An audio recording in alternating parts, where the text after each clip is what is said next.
hi, I'm still here. Hi, I'm sorry about that. I hit the wrong button there. That's okay. I just needed to let other people in my house know not to disturb me in this room. Oh, that's good. Yeah, I like that. Do not disturb us, okay? So, Yeah, exactly. I guess anyone listening who doesn't know you is probably wondering who the hell am I talking to? So, first of all, can I say your nickname? Sure. Feel Okay. free. I'm talking to Meeko Dev. And can I say your real name? Do you mind? My first name's fine. Sure. You don't want the rest of it, no? No, the rest of it's okay. Sure. I wanted to ask you like because like your name on Facebook is like these four names and it's like all together it looks Irish and vaguely European and I really just wanted to quickly ask you what is the origin of your name because it's amazing, you know. Well, Hutzler actually comes from one side of the family, and Devlin comes from the other. Okay, And so I chose to use both of them I should have to honor realized my that really, shouldn't I? parents. Anyway, listen, it's great talking to you and you were involved in a different cult, I believe, weren't you, at one time? Yes, I was. I was involved as a child in the cult of Chabad, Uh-huh. and that's a ultra Orthodox Jewish cult.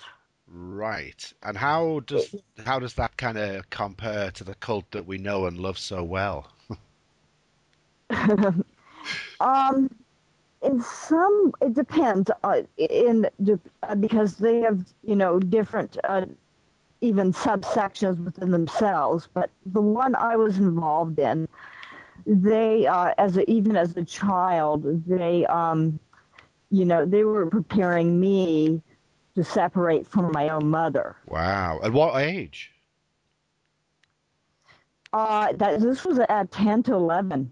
My God. It doesn't even bear thinking about, does it really, that someone would try to do that, you know? Yeah, I was shocked, and I had no idea until I was in Hebrew lesson, and they use things like just like Scientology does. They'll use little lessons like that that Hmm. seem so innocent. And so I was in a Hebrew lesson, and one day I noticed that my teacher, who was about 14 years old, when you're that young as I was, he's like 18, so Yeah, he was probably exactly. Yeah. right. So he was probably 14 to 15, and outside were some boys playing Sandlot, a ball game, and I just noticed that he was looking so longingly at them, Mm. and it was very clear that he was not able in his religion to participate in these activities. Wow. And so I went home and I told my mother, and then my mother had shared with me that they did not acknowledge her particular type of Judaism and had actually taken items that they had given her and took them back.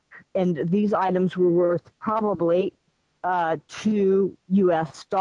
So that would be about 1.25 euro. Yeah, yeah. And Yes. are you living at home at this point? Are you living in a normal community? You know, just the usual, or is it slightly different, or what?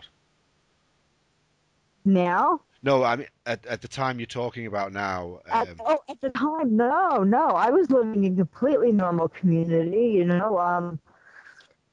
apartment building, and like my next door neighbor was a Methodist, and across the way was a woman that belonged to the Reformed Judaism, and there was a Muslim, across the way, and I mean, just your average apartment building type, Yeah, yeah, yeah. people. Yeah, exactly. Okay, that's quite interesting, really, because I know what Sea Org bases are like, where there were children back in the day, like obviously like there came a time when they didn't allow them. But I was just wondering if you were in that kind of a community or if you were just in the community at large, and you were obviously. So how did that At affect you that then point, as a child? yes, at that point, honestly, if I had remained, I would not. I really believe that chances are that I would not have remained in in a normal community. Wow. But the other thing I want to point out is that um, they, to this day, present themselves as a normal Jewish group. Right. In fact, at our shopping center, um, there we have a Christmas tree, and that is decorated, in fact, by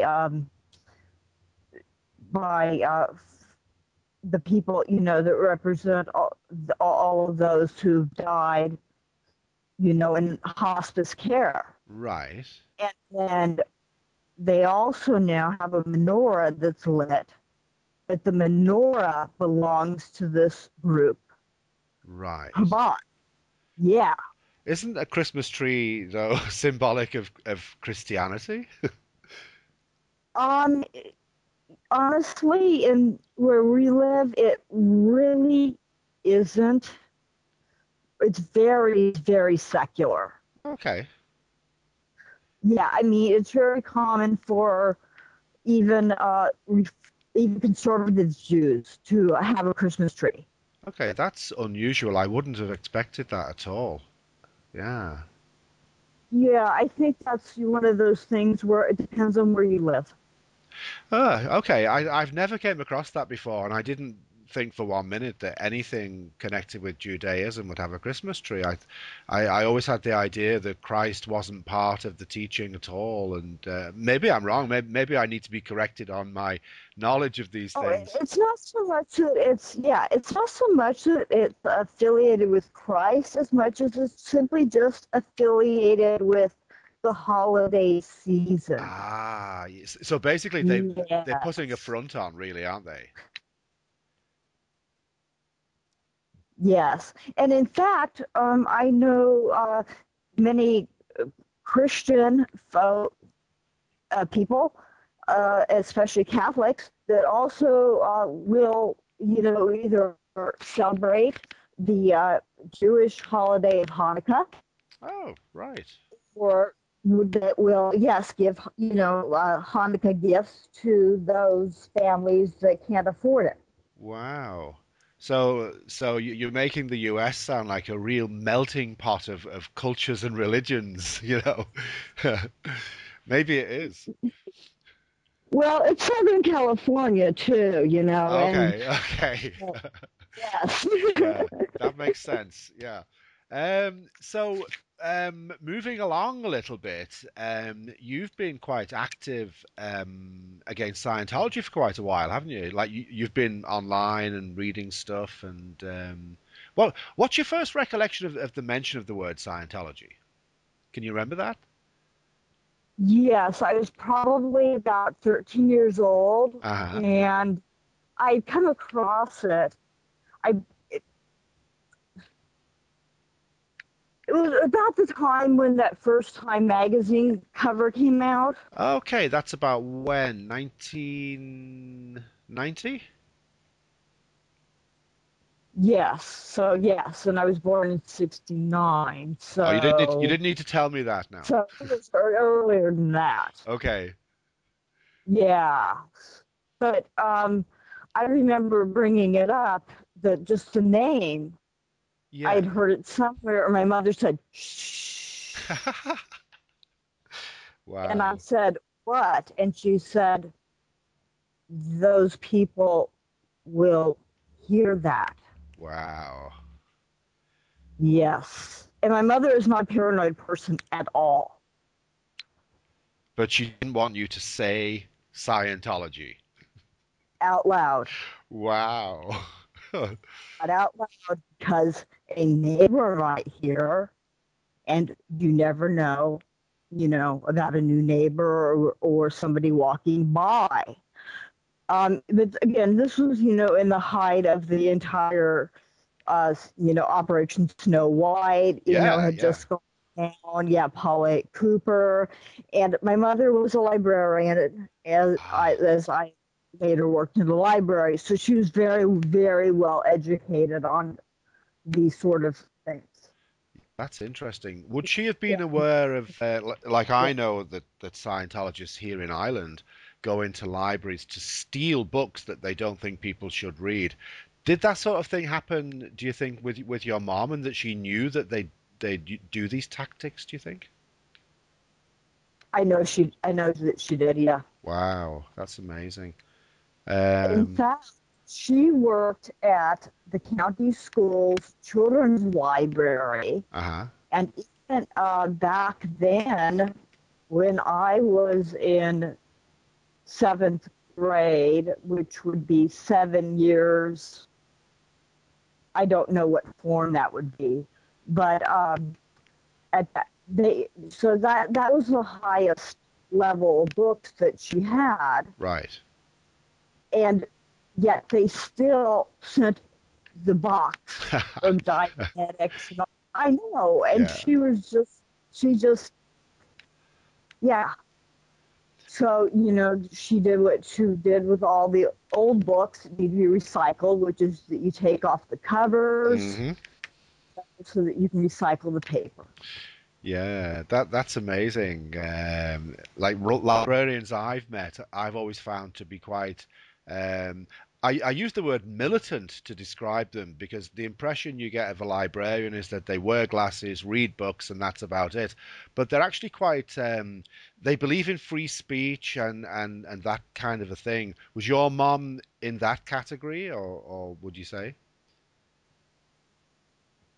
And repeat that last Um, question, I, please. it's just that in my experience, librarians have always had this kind of militant edge to them, where they are advocates of freedom of speech and information, and they believe in that like quite strongly. My mother was very, very much so. Yeah, exactly. So she would have came across Scientology because they'd be sending her book packages every now and again. Um, wow. And then you were actually involved in the early days online as well, weren't you? Yes, I was. Honestly, I started online back in the days when you would have to dial up to a bulletin board at a radio station. Yes. Wow. Yeah, on my dad's computer, I would be allowed to when I visited but my parents were divorced, and when I visited my dad, I was allowed to do that. So, yes, but uh, when I first found news groups, Yeah. I within probably the first week, I did a search for the word Scientology Hmm.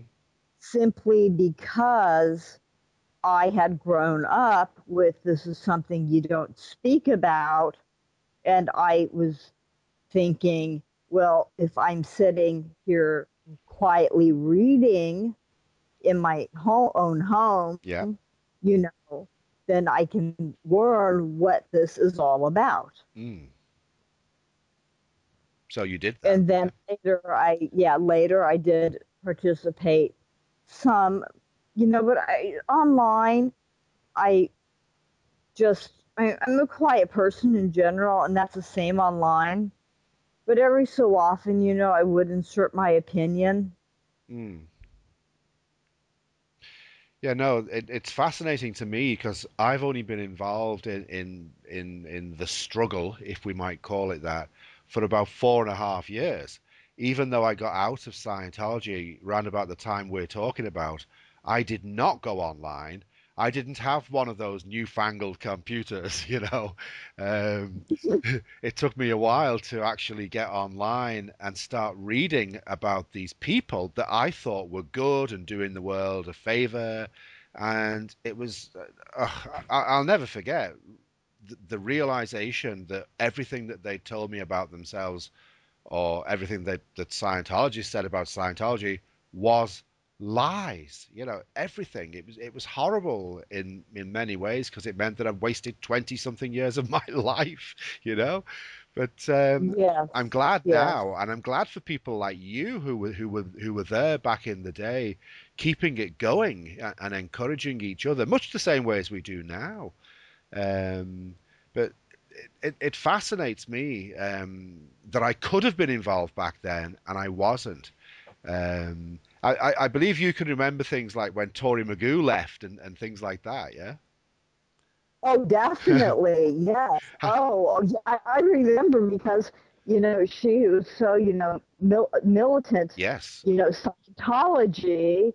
And then it just she kind of got quiet for a bit. Mm, And then this whole, then of course, she left. And then she started, posting, from the anti-Scientology point of view. And if it hadn't been for the man that runs the Operation Clambake yeah, Andreas. Yeah. site, I would have thought, I really would have thought that, she was just trying to pull us in and get information from us. You,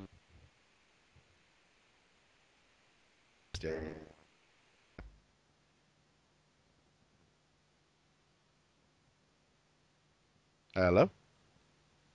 Yes, hello, I'm sorry. Oh Yes. no, I thought I'd lost you there for a second. I thought I lost you too. Yes, go. Okay. It must have been a Skype glitch. Yes. No, so I was just saying that when she was in, she was such a dedicated Scientology soldier, if you like, and it just shows you how people can change. It does, and that's my experience since since all of this has happened, and also I had an experience with a man that belonged to the Heaven's Gate Yeah, cult, and they committed suicide, mass suicide, and he seemed as you would never, if you had spoken to him like I did, hmm. you would never ever guess that he was in a cult. And was Much he? less one that would commit mass suicide. Yeah, and was he one of the ones And who did this? yes, he was. Yes, Wow. Okay. yes, yes, he was. But the thing is that taught me that you know adults get pulled in without realizing it, Yeah, and farther they get and the farther they get pulled in, the more control the leader takes. that's right. Yeah. And so that's when I started doing some research, reading Margaret Singer's books, Cult in the Midst.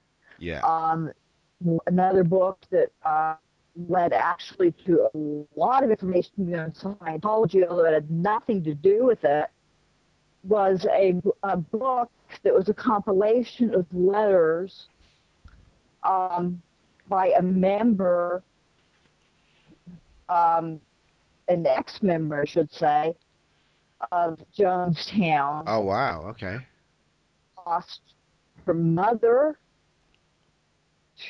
down in Indiana from cancer because Jim Jones had claimed that he could cure her lung cancer, and then she lost her sister on that fateful night. Wow. And again, these letters, they just you could see the change, in the sister that died that night, in her Yeah. entire perception. And so that also really, made me realize that, well, if these people perceptions are changing when they come in, when they come out, they, it's going to take them some time for their perception to change again. Absolutely. Yeah. I think we can't underestimate the support that people need when they leave a cult.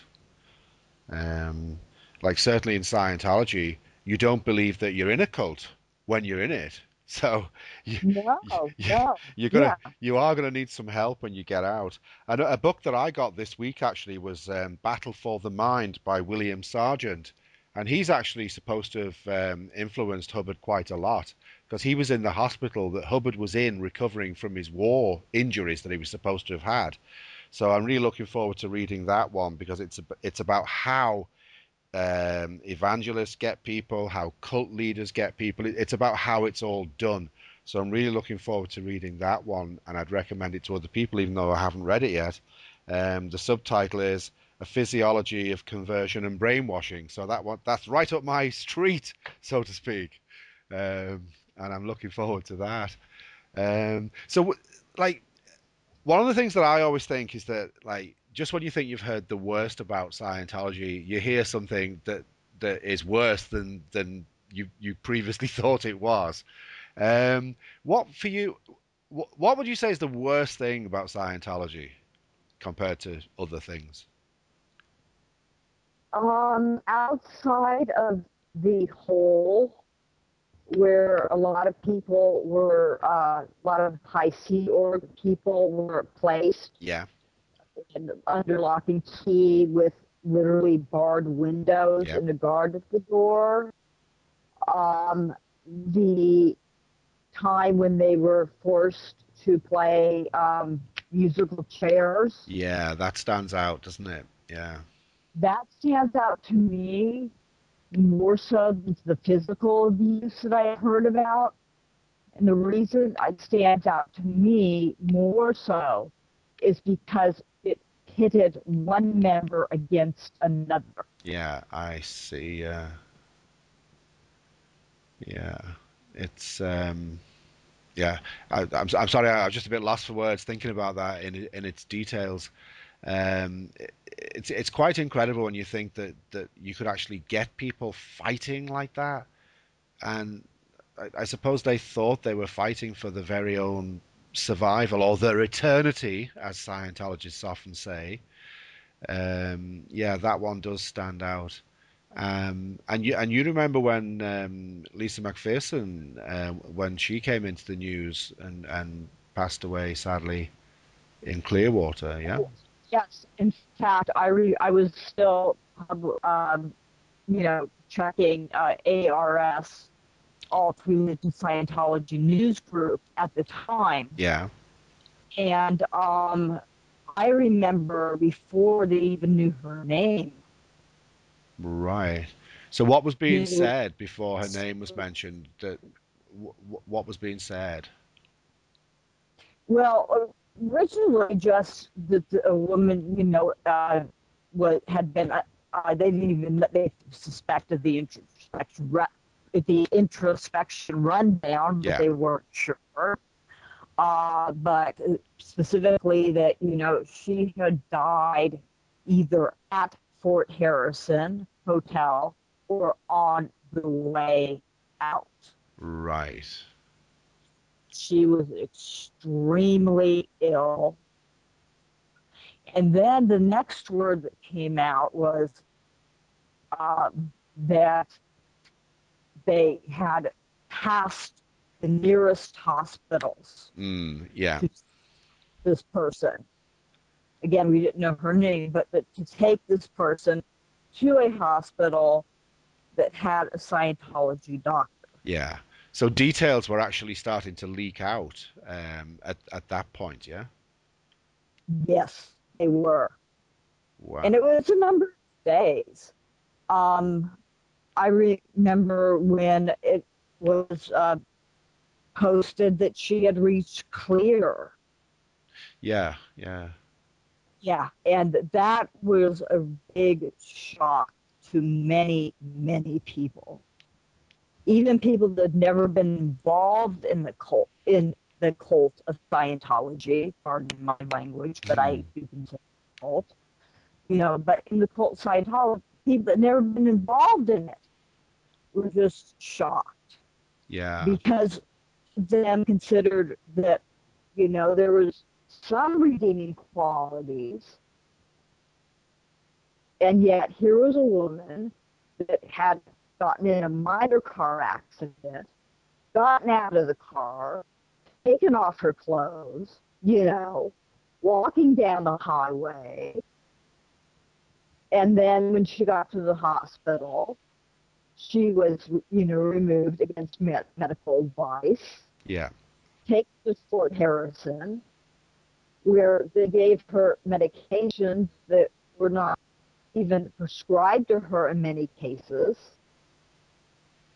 um, including chloral hydrate, which is a very dangerous drug.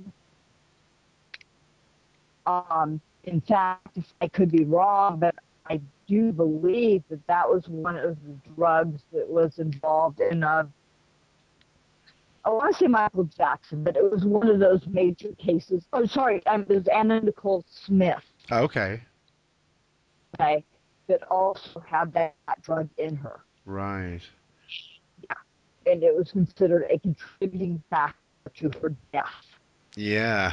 Um, like For I've taking this, Lisa McPherson, you know, I've often with, wondered what was going on with her when she did this, and it's only recently that I've began to speculate. Um, she had the minor car accident. She knew maybe that there was going to be some cops around, and the taking off her clothes. I'm starting to think that maybe she was trying to draw attention to herself, that she wanted to get away from Scientology, and if she acted crazy, they'd probably take her somewhere safe where Scientologists couldn't reach her. I'm beginning to think that perhaps that it was her attempt to get away from them, which is why it makes it all the worse that they actually went and got her and took her back to the hotel. I could be wrong. It's just an idea that I've had in recent weeks about the whole thing.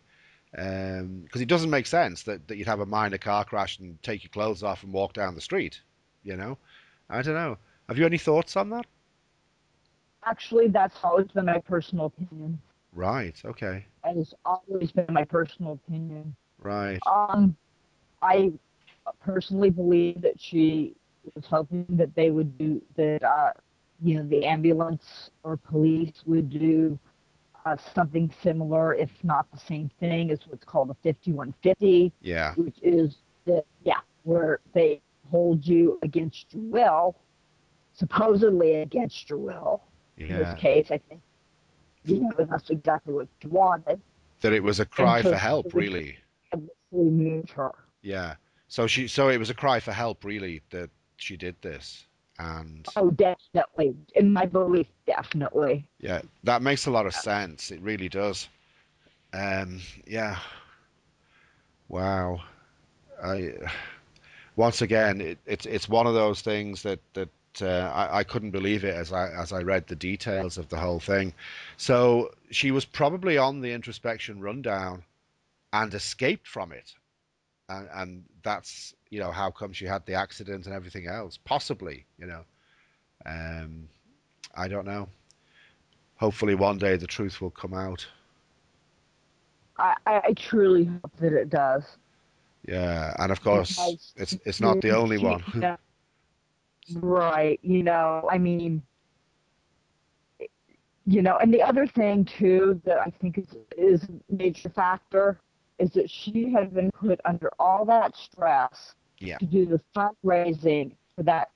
I believe it's called Winter Wonderland, but it was a Scientology uh, winter fundraiser. It was Or, called it was called what? Say that again. I believe it was called the Winter um, Wonderland. I believe is what it was called. Ah, yes, I've heard of that. Yeah, yeah, Yes. And she was one of the people that was really in charge of getting that money in and working tremendous hours. And, the other thing too is that lack of sleep of course. Yeah, yeah, also causes psychosis. yeah, yeah. It must be quite difficult for someone in that situation. Um, and you know, the sheer desperation that she must have felt, wanting to get away from them, and you know, at the same time, they're your friends that you want to get away from. So it's a very, very difficult situation, and most people, I bet, couldn't possibly comprehend what she had to go through, you know, and the outcome makes it even worse, you know. What? Ugh. Yes, but personally, from all of the information that I've read, and I've read, what reports that they didn't just that this church did not destroy. I personally believe that she actually was a very, very strong woman. Yeah, yeah, You have to be able to stand up like she did. yeah. I mean, she was fighting them all the way, I think. Yeah, Exactly, yeah. exactly. Yeah, Which makes what went down even more sinister, really. And the fact that yeah. Miscavige was involved at almost every step of the way. I know that just that was like the first turning point for me when I read that. That was the first turning point for me that said this guy is even worse than Hubbard. Yeah, yeah, This guy is a psychopath. yeah, You have to be a psychopath to do those sort of things because you can't tell me there was no signs that something was wrong, whether it be her wanting to leave, or or just that perhaps just she wasn't a steady, a strong clear, or something. There had to be something, some sign. that a normal person would have responded quite differently, you know.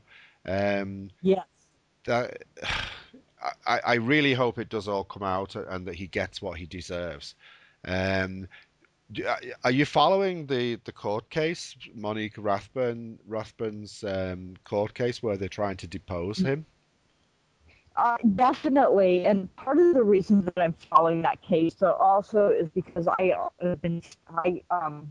had planned to be a constitutional lawyer, Oh, okay. and part of yeah, and California is kind of funny about our law schools, and that's why I didn't end up not pursuing that, because we actually have a state law school where you can't practice in other states because it's not American Bar Associated. Wow. So that's why I ended up not pursuing it. But I still had, I have heard hundreds of Supreme Court cases.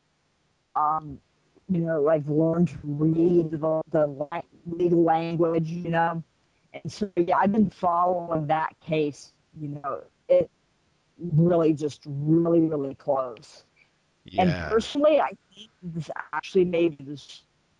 may be the strongest case that Scientology will ever have to face up to this point, for Right. the simple reason that she did nothing. She was never a member. She had no ties to the church. And when she married her husband, he did not either. That's true. Yeah, interesting. Um, so Yeah. do you think then if he does end up in court that the lawyers will be able to um, I'm struggling for the words here. I know what I want to say. Do you think that they'll be able to give it to him in court? Do you think that they'll have a plan already and that's what they're hoping for? Yes, I believe they have a plan already, and I think that yes, I think that he's was not going to come across well at all. Oh no, In because it's fact, yeah, he yeah, doesn't. in fact, just a week ago, I was reading an interesting article about Bill Gates and the time that he was forced to testify Yeah, in that case and how he crumbled. And the author spoke about how these people that are in this type of power, yeah, good or bad, They just, this isn't part of, how they're used to living. They're not used to being questioned Yeah. like this. I think you're exactly right, and I think the few times, or is it even just the one time he was ever in a public interview situation, he just came across so badly. It's no wonder he's never done any since, you know? Um, Oh, he came across so badly. And I remember that night because my mother was a big believer. I lost my mother to Huntington's disease. But my mother was a big believer in educational television. right. Uh, sure, I was saying that you had asked about the David Miscavige interview Yes. on Okay. Nightline. Okay. So I think that's going And to be okay. yes, So if you pick it up from there, and then I'll just edit all this out. Okay.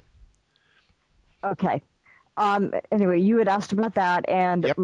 uh, being the librarian that my mother was, Hmm. she was always had us watch educational programming, Right. whether it be 60 Minutes, which is similar to the English Panorama, Hmm. to Nova, which is a science show that's actually paid for by primarily by the government, to Cosmos by Carl Sagan. Right. And the other show that she watched since the first day it was ever on was Nightline with Ted Koppel, and that was a show where David Miscavige was interviewed. I remember it well. Yes. Well, that day, my mother sent me to bed a little early, and Oh, she said, "Honey, there's going to be an interview tonight on Nightline, and I think it's really important that you watch it." wow. Okay. Yeah, and I don't know why she thought that, but now that I'm older, I realize the reason that she wanted me to watch that is that she is a very spiritual person, and that she, actually taught me at one point that it doesn't matter where you pray, whether it be a synagogue, whether it be a church, Catholic church, whether it be a Baptist church, whether it be a Muslim mosque. The important thing is that, and that God's spirit, or whatever spirit that you want to believe in, is present in all of these places equally. Yeah. And therefore, I think she wanted to show me that there are people that distort this. Hmm. So anyway, at about 9:20, I remember her waking me up, and we sat out there. And after half an hour, she was like, "Well, are you tired, honey?" And I'm like, "No, this is really interesting." And so we watched the entire hour. Wow. Yeah, and we at the next morning over breakfast, my mother and I discussed just how he didn't even look like a leader. He didn't present himself like a religious leader, much less a spiritual person. Exactly. Yeah. He came across as very arrogant. Um, well, that's the first word that comes to my mind anyway. What did your mum think? Well, yeah, she believed the same thing. She just actually, she was really surprised, Wow. um, because you know of course, at the time, I believe this was still Pope John Paul the First or Second, Mm. um, but and even those popes still came across as spiritual people. Whether you believed in their religion or not, they came across as spiritual people. Yeah. He looked like, one of those people that knock at your door and hand you those little, cartoon, uh, fundamentalist Christian Yeah, pamphlets. exactly. He looked like somebody Yeah, who was going to sell you something. there you go. Exactly. He looked like a salesman. Yeah, and that's exactly what he was doing. Interestingly enough, I'm thinking about that now, and he reminds me so much of how Tom Cruise was on Matt Lauer. There's, Oh, you're right. He did, didn't he? yeah, Yes. very similar, very similar. Maybe he'd said to Tom, "Now, Tom, this is how you talk to journalists on TV," and maybe maybe Tom copied his style. It would not surprise me at all. Yeah. But and that in addition, and also we had that video that started the whole anonymous thing. Oh gosh, yeah, yeah. And then they removed that video, and then Jerry O'Connell came out with the you know He did, yeah, a the spoof. satire. Yeah. And I know people that still send me that don't about my involvement in the anti-Scientology movement, Yeah. and that they aren't involved in it either. That And it's they're still sending it to me on Twitter. Yeah, You know, there's more and more yeah. people taking an interest today. I met a couple today in the coffee shop and we just got talking, and they had a lot to say about the subject. It was fascinating because they were never in, but they had opinions and ideas, and we just chatted for 2 hours. It was wonderful. We're going to have to stop talking very soon, but quickly, can I ask you, how did you feel when the whole anonymous thing kicked off? When that started in 2008 or earlier, you know? Actually, I was very excited. I came across a poster because I live in a university town. I came across a poster the day after the first rally, Oh, great. and I know, and so I actually took that poster down. And I've been working in higher education for a number of years, both in the library as well as at one point a director. Yeah, And so I couldn't put myself out there at that time. I printed tons of posters, and then when the templates would come out, on the Why We Protest yeah, website, I would take those, I would print those out, on the school printer, you know, uh, to help distribute them. And to this day, when like the anniversary of Lisa McPherson's death, mhm, yeah, I put a candle in front of our mission underneath just a single piece of paper with her face, saying, rest in peace. excellent. Yeah, we do a similar thing in Ireland as well. Yeah, But the other thing that's so important about Anonymous, and I think it gets so overlooked, is that before that movement, people were whispering, like I spoke about earlier. yeah, They were whispering around about Scientology. yeah, You're scared about, who you will hear. yeah. I And now, like you said about the coffee shop, Yeah. people are talking openly about it. Yeah, no, I totally agree with you because if it wasn't for that, I wouldn't have even woken up. I'd probably still be walking around thinking Scientology was fantastic. So I Mm-hmm. I owe a tremendous debt to Anonymous and people like you who kept it going by doing the printing and sharing the leaflets and the posters. I'm just so grateful that people like you have kept this going. And let's Well, hope thank you let very let's hope we much. let's hope we can see, an end to it. Yeah, put an end to this thing that gee, phew, words fail me there. Seriously. And the other positive too is that now that people are able to talk out loud about it, Mm.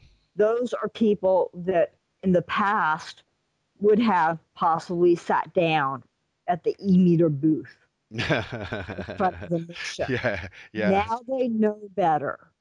And so Scientology doesn't have the theater people that they did before.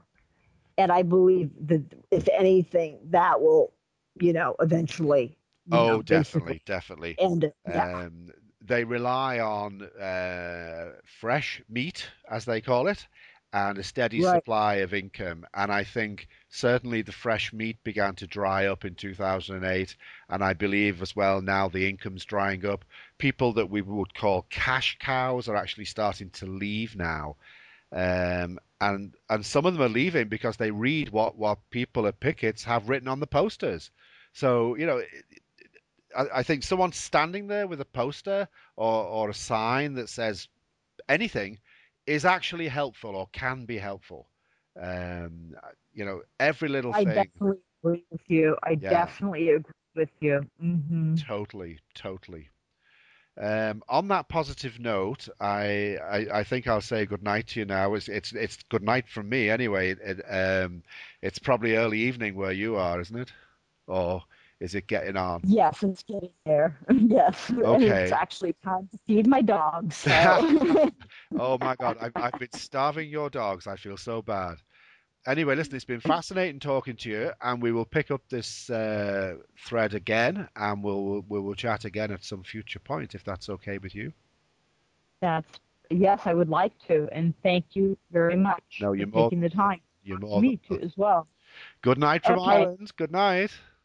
okay. Good night from Santa Barbara. Okay, thank you.